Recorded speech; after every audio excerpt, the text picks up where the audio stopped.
Hello friends, ഞാൻ ഇന്നൊരു തോരൻ്റെ recipe ആയിട്ടാണ് വന്നിട്ടുള്ളത്. അവര തോരനാണ് നമ്മളിന്ന് ചെയ്തെടുക്കുന്നത്. ഞങ്ങളുടെ നാട്ടിൽ ഇത് അവരാന്നാട്ടോ പറയാ, ചിലർ അമരക്ക എന്നൊക്കെ പറയും. നമുക്കിത് എങ്ങനെയാണ് ചെയ്തെടുക്കുന്നതെന്ന് നോക്കാം. ഇതിനു വേണ്ടി ഞാനിവിടെ അവര എടുത്തിട്ടുണ്ട്. ഇത് കട്ട് ചെയ്തെടുക്കുമ്പോൾ ഇതിൻ്റെ സൈഡിൽ ഒരു നാരുണ്ടാവും, അത് ഇതുപോലെ ഒന്ന് കട്ട് ചെയ്ത് മാറ്റണേ. എല്ലാത്തിനും ഇതുണ്ടാവണമെന്നില്ല, കുറച്ച് കട്ടി കൂടി അവരക്കൊക്കെയാണ് ഇതുണ്ടാവുക. ഞാനിതെല്ലാം ഇതുപോലെ ഒന്ന് കട്ട് ചെയ്ത് മാറ്റുന്നുണ്ട്. ഞാനിതാ ഇതിൻ്റെ നാരൊക്കെ ഒന്ന് മാറ്റിയെടുത്തിട്ടുണ്ട്. ഇനി ഇത് നല്ലപോലെ ഒന്ന് വാഷ് ചെയ്തിട്ട് ഞാനിതൊന്ന് കട്ട് ചെയ്തിട്ട് വരാം. ഇതാ ഞാനിവിടെ ഇത് നല്ലപോലെ ഒന്ന് കട്ട് ചെയ്തെടുത്തിട്ടുണ്ട്. ഇതാ ഈ ഒരു രീതിക്കാണ് കട്ട് ചെയ്തെടുത്തിട്ടുള്ളത്, നൈസായിട്ടാണ് കട്ട് ചെയ്തെടുത്തിട്ടുള്ളത്.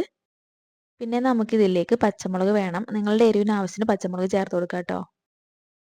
പിന്നെ ഞാൻ ഇതിലേക്ക് ഒരു സവാളയുടെ പകുതി ചെറുതായി കട്ട് ചെയ്തിട്ട് ചേർത്ത് കൊടുക്കുന്നുണ്ട്.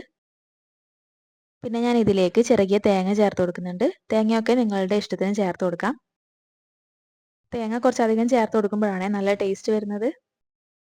പിന്നെ ഇതിലേക്ക് ആവശ്യത്തിന് ഉപ്പ് ചേർത്ത് കൊടുക്കാം.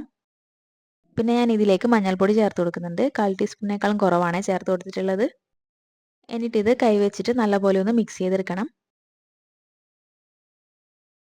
ഇതാ ഞാനിവിടെ ഇത് നല്ലപോലെ ഒന്ന് മിക്സ് ചെയ്തെടുത്തിട്ടുണ്ട്. ഇനി ഇത് മാറ്റി വെച്ച് കൊടുക്കാം. പിന്നെ ഞാനൊരു പാനിലേക്ക് 1 ടേബിൾ സ്പൂൺ വെളിച്ചെണ്ണ ഒഴിച്ചു കൊടുത്തിട്ടുണ്ട്. എണ്ണയൊന്ന് ചൂടായി വരുമ്പോൾ നമുക്കിതിലേക്ക് കടുക് ചേർത്തിട്ടൊന്ന് പൊട്ടിച്ചെടുക്കണം. കടുകൊക്കെ പൊട്ടി വന്നാൽ ഇതിലേക്ക് 2 വറ്റൽമുളക് ഇതുപോലെ കട്ട് ചെയ്തിട്ട് ചേർത്ത് കൊടുക്കാം. എന്നിട്ട് ഇതൊന്ന് മിക്സ് ചെയ്ത് കൊടുത്ത ശേഷം നമ്മൾ മിക്സ് ചെയ്ത് വെച്ച അവര ചേർത്ത് കൊടുക്കുന്നുണ്ട്. മുഴുവനായിട്ടും ചേർത്ത് കൊടുത്തിട്ട് ഇത് നല്ല രീതിക്കൊന്ന് മിക്സ് ചെയ്ത് കൊടുക്കണം. ഈ സമയത്തൊക്കെ സ്റ്റൗ മീഡിയം ഫ്ലെയിമിലാണ് ഉള്ളത്. പിന്നെ ഞാൻ ഇതിലേക്ക് കുറച്ച് വെള്ളം ചേർത്ത് കൊടുക്കുന്നുണ്ട്.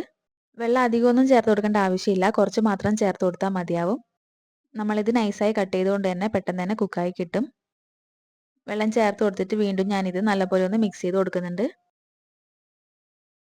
പിന്നെ ഇത് നിങ്ങൾക്ക് വേണമെന്നുണ്ടെങ്കിൽ അടച്ച് വെച്ചിട്ട് കുക്ക് ചെയ്തെടുക്കാം.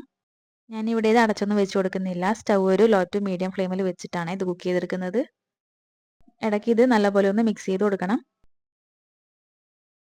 അവരെയൊക്കെ കുക്കായി വരുന്നുണ്ട്, നല്ലപോലെ മിക്സ് ചെയ്ത് കൊടുക്കാം. പിന്നെ ഞാൻ ഈ സമയത്ത് കുറച്ചുകൂടെ തേങ്ങ ചേർത്ത് കൊടുക്കുന്നുണ്ട്. നിങ്ങൾക്ക് തേങ്ങ അധികം ഇഷ്ടമില്ല എന്നുണ്ടെങ്കിൽ ഈ സമയത്ത് ചേർത്ത് കൊടുക്കണമെന്നില്ല. എനിക്ക് ഇഷ്ടമായതുകൊണ്ടാണ് ഞാൻ ചേർത്ത് കൊടുക്കുന്നത്. പിന്നെ ഇതിൽ തേങ്ങ കൂടുതൽ ചേർത്ത് കൊടുക്കുമ്പോൾ നല്ലൊരു ടേസ്റ്റാണ്. എന്നിട്ട് ഞാനിത് വീണ്ടും നല്ലപോലെ ഒന്ന് മിക്സ് ചെയ്തെടുക്കുന്നുണ്ട്. ഇവിടെ അവരെയൊക്കെ നല്ലപോലെ കുക്കായി വന്നിട്ടുണ്ട്. ഇതിൽ ചെറുതായിട്ട് വെള്ളമുണ്ട്, അതൊന്ന് വറ്റി വരണം. അതുവരെ ഒന്ന് മിക്സ് ചെയ്ത് കൊടുക്കാം. നമ്മുടെ വെള്ളമൊക്കെ ഒന്ന് വറ്റി വന്നിട്ടുണ്ട്, നല്ല രീതിക്ക് ഇത് കുക്കായിട്ടുണ്ട് കേട്ടോ. നമുക്കിനി സ്റ്റൗ ഓഫ് ചെയ്ത് കൊടുക്കാം. അവരത്തോരൻ ഇവിടെ റെഡി ആയിട്ടുണ്ട്. നല്ല ടേസ്റ്റ് ആട്ടോ ഇത് ചോറിൻ്റെ കൂടെ കഴിക്കാൻ. എനിക്ക് ഈ ഒരു തോരൻ ഉണ്ടെങ്കിൽ തന്നെ ചോറിൻ്റെ കൂടെ വേറെ കറിയൊന്നും വേണമെന്നില്ല. അപ്പോൾ നിങ്ങളെല്ലാം ഒന്ന് ട്രൈ ചെയ്ത് നോക്കുക. വീഡിയോ ഇഷ്ടപ്പെട്ടിട്ടുണ്ടെങ്കിൽ ഒന്ന് ലൈക്ക് ചെയ്യാനും സബ്സ്ക്രൈബ് ചെയ്ത് സപ്പോർട്ട് ചെയ്യാനും മറക്കരുതേ.